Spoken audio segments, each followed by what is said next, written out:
Hey, what's going on, guys? Crass Businessman here. Slight change to the channel. We're going to reel it back from one video per weekday to now 3 videos a week on Monday, Wednesday, and Friday. On Wednesdays, we're going to be looking at current events, and for now, Mondays and Fridays, we're going to stick to the business and life advice.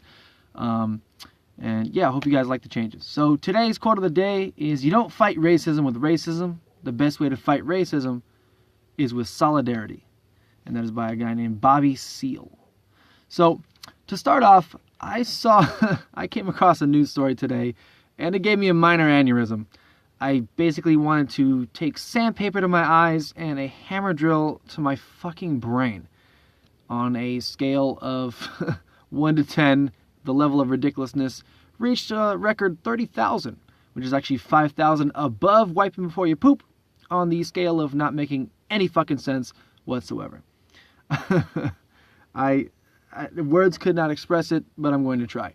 The article talked about a new concept. It's called blackfishing, where an individual uses makeup to pretend to be a black model when they aren't black. Now, this isn't blackface, where it's aimed to make fun.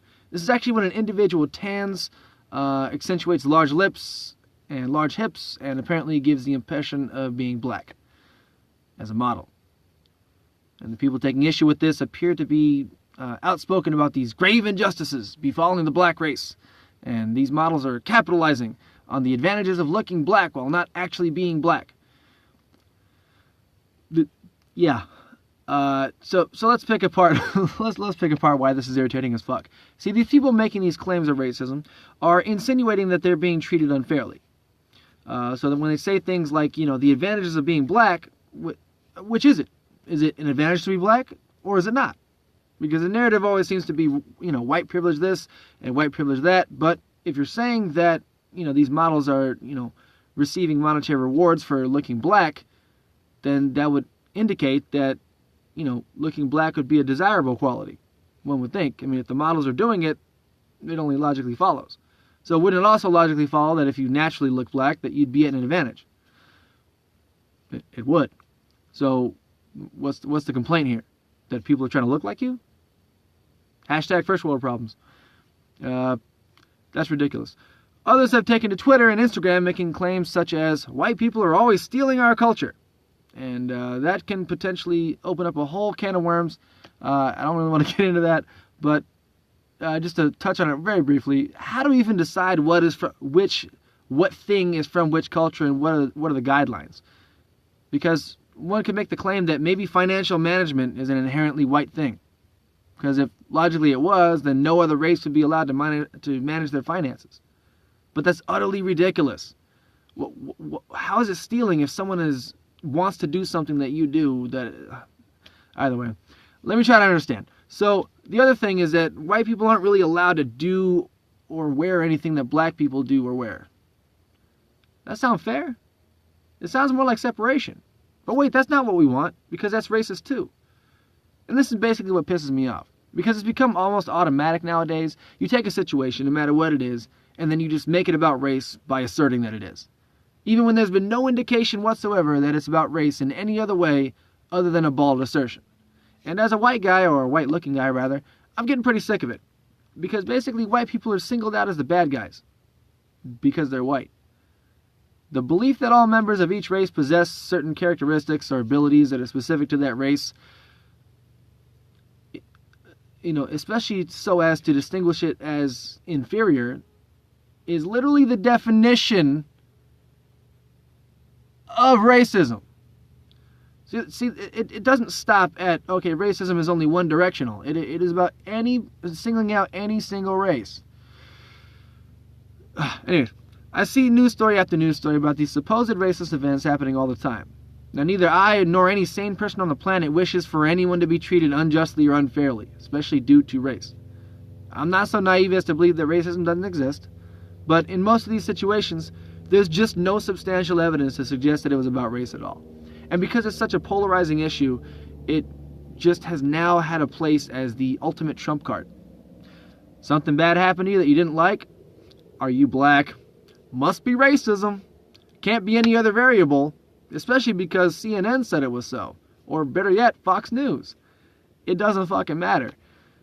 But if something happens to me, such as, shitty customer service or, mortgage vultures trying to switch me to an adjustable fuck-me-in-the-ass mortgage rate or interest rate, getting pulled over by a cop, I guess I just deserve it. Unfortunately, there are about 1,000 different things to address when regarding racism, including the cause, potential solutions, detecting whether it really is racism, how can we even see what it is nowadays. But one thing I think has impacted us the most is the use of a particular fallacy.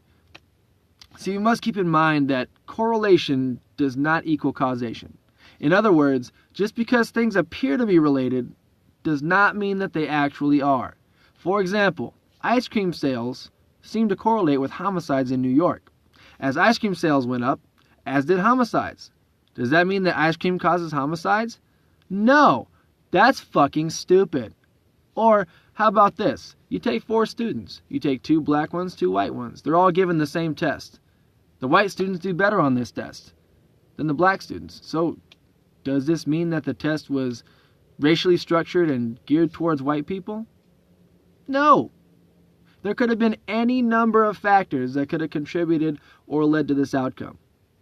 If the roles were reversed and the black students performed a whole lot better on the test, now is it racially motivated and racially structured? No. It's still a stupid and misleading notion. It doesn't make any sense. Well, how about this one? This is one of my favorites. 100% of people who drink water die, and therefore water causes death. Hopefully you guys can understand my point and my over-the-top sarcasm. Now see, let me make another point here. If there is an injustice, by all means, stand up for your rights. Don't condone it. Do not allow it. Don't support it. I never would. But also do a fair evaluation. Is it really the only explanation for why maybe you didn't get hired? Is it really the only explanation as to why the person was rude to you today? Maybe they're having a bad day. Maybe you suck at your job. Maybe you have shitty references. Maybe you have no experience. Maybe you're just a shitty fucking person, regardless of your race. But see, this isn't limited to black people or minorities at all. This all leads back to personal accountability and responsibility. It does no good to play victim. It doesn't even do good to play victim when you're actually a victim, because it places you in a position of submission. It relinquishes all your power by essentially claiming to be helpless to the circumstances. The better approach is 100% accountability. Now you actually have power. Now you can make these decisions. You can make a difference now, because now it's within your control. Make yourself undeniable. I promise that if you have a stellar work ethic, an awesome resume that showcases all of your hard work and extraordinary abilities, nobody will stop you.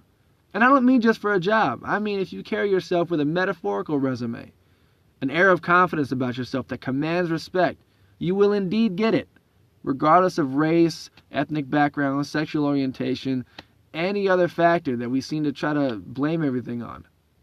Now, I kind of blended some stuff together. I mean, I could go on for days, but I do want to wrap up. I want to end with this. Whoever you are, wherever you come from, it doesn't matter. Just do 2 things to make the world a better place. Number 1, make a legitimate effort in every single thing that you do. And number 2, don't be a fucking dickbag. That's it for this video today, guys. Hope you're liking the new format. Once again, I'm Crass Businessman. Please like, comment, subscribe, dislike, I don't give a fuck. Until next time, stay productive.